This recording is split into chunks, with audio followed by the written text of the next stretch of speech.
आइए आज हम सुभद्रा कुमारी चौहान की लिखी हुई बहुत ही प्रसिद्ध कहानी राही सुनते हैं। तेरा नाम क्या है? राही। तुझे किस अपराध में सजा हुई? चोरी की थी सरकार। चोरी? क्या चुराया था? अनाज की गठरी। कितना अनाज था? होगा 5-6 सेर। और सजा कितने दिन की है? साल भर की। तो तूने चोरी क्यों की? मजदूरी करती तब भी तो दिन भर में अपने 3-4 आने पैसे मिल ही जाते। हमें मजदूरी नहीं मिलती सरकार। हमारी जाति मांगरेरी है। हम केवल मांगते खाते हैं। और भीख ना मिले तो फिर चोरी करते हैं। उस दिन घर में खाने को नहीं था, बच्चे भूख से तड़प रहे थे। बाजार में मैं बहुत देर तक मांगा, बोझा ढोने के लिए टोकरा भी लेकर बैठी रही, पर कुछ न मिला। सामने किसी का बच्चा रो रहा था, उसे देखकर मुझे अपने भूखे बच्चों की याद आ गई। वहीं पर किसी की अनाज की गठरी रखी हुई थी, उसे लेकर भागी ही थी कि पुलिस वाले ने पकड़ लिया। अनीता ने एक ठंडी सांस ली और बोली, फिर तूने कहा नहीं कि बच्चे भूखे थे इसीलिए चोरी की? संभव है इस बात से मजिस्ट्रेट कम सजा देता। हम गरीबों की कोई नहीं सुनता सरकार।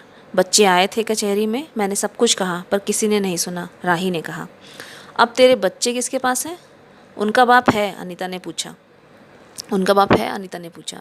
राही की आंखों में आंसू आ गए। वह बोली, उनका बाप मर गया सरकार। जेल में उसे मारा था और वहीं अस्पताल में मर गया वह। अब बच्चों का कोई नहीं है। तो तेरे बच्चों का बाप भी जेल में ही मरा? वह क्यों जेल में आया था? अनीता ने प्रश्न किया। उसे तो बिना कसूर के ही पकड़ लिया था सरकार। राही ने कहा।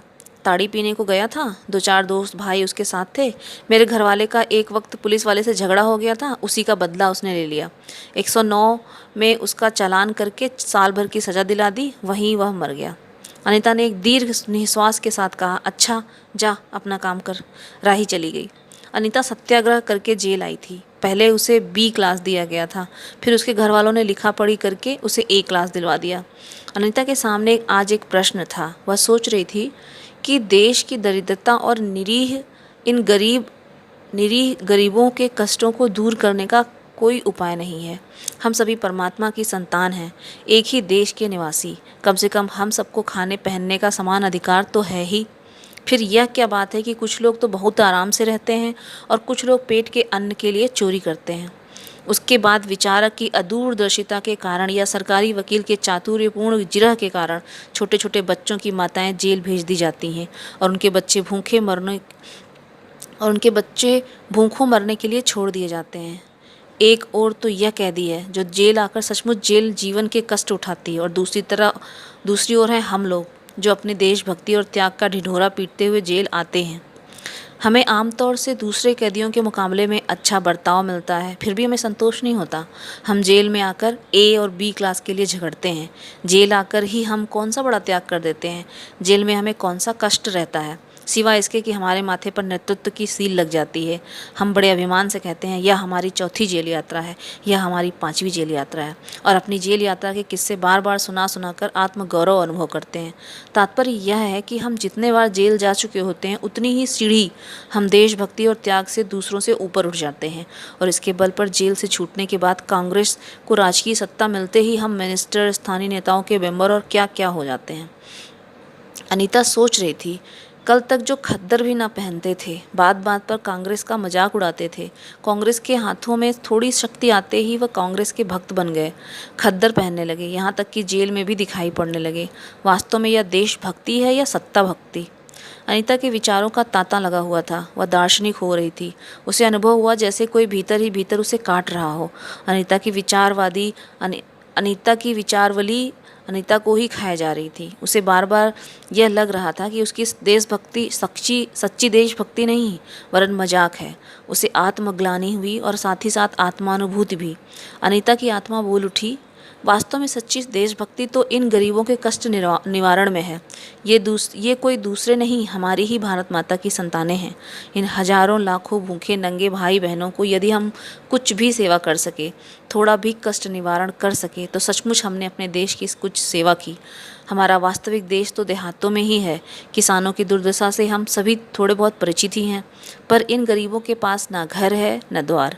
अशिक्षा और अज्ञान का इतना गहरा पर्दा इनकी आंखों पर है, इतना गहरा पर्दा है इनकी आंखों पर कि होश संभालते ही माता पुत्री को और सास बहू को चोरी की शिक्षा देती है, और उनका यह विश्वास है कि चोरी करना और भीख मांगना ही उनका काम है। इससे अच्छा जीवन बिताने की वह कल्पना ही नहीं कर सकते। आज यहाँ डेरा डाल के रहे तो कल दूसरी जगह चोरी की, बचे तो बचे, नहीं तो फिर 2 साल के लिए जेल। क्या मानव जीवन का यह लक्ष्य है? लक्ष्य है भी अथवा नहीं? यदि नहीं है तो विचारादर्श की उच्च सतह पर टिके हुए हमारे जननायकों और युग पुरुषों की हमें क्या आवश्यकता? इतिहास, धर्म, दर्शन, ज्ञान, विज्ञान का कोई अर्थ नहीं होता, पर जीवन का लक्ष्य है, अवश्य है। संसार की मृग मरीचिका में हम सब लक्ष्य को भूल जाते हैं। सतह के ऊपर तक पहुंच पाने वाली कुछ एक महान आत्माओं को छोड़कर सारा जन समुदाय संसार में अपने को खोया हुआ पाता है। कर्तव्य का उसे ध्यान नहीं, सत्य की समझ नहीं, अन्यथा मानवीयता से बढ़कर कौन सा मानव धर्म है? पतित मानवता को जीवन दान देने की अपेक्षा भी कोई पुण्य है? राही जैसी भोली भाली किंतु गुमराह आत्माओं के कल्याण की साधना जीवन की साधना होनी चाहिए। सत्याग्रही की यह प्रथम प्रतिज्ञा क्यों न हो? देशभक्ति का यही मापदंड क्यों न बने? अनीता दिन भर इन्हीं विचारों में डूबी रही। शाम को वह इसी प्रकार कुछ सोचते सोचते सो गई।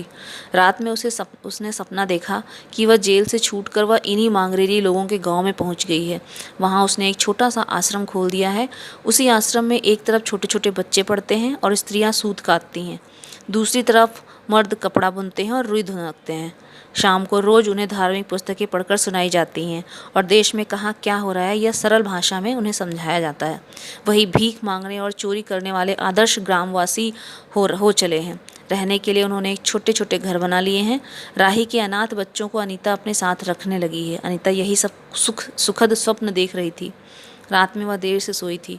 सुबह 7 बजे तक उसकी नींद न खुल पाई। अचानक स्त्री जेलर ने आकर उसे जगा दिया और बोली, आप घर जाने के लिए तैयार हो जाइए, आपके पिता बीमार हैं, आप बिना शर्त छोड़ी जा रही हैं। अनीता अपने स्वप्न को सच्चाई में परिवर्तित करने की एक मधुर कल्पना लेकर घर चली गई। यहीं पर कहानी समाप्त होती है। आपको कहानी कैसी लगी कृपया कमेंट करके ज़रूर बताएं। चैनल को लाइक करें, वीडियो को शेयर करें। बहुत बहुत धन्यवाद आप सभी लोगों का कहानी को सुनने के लिए।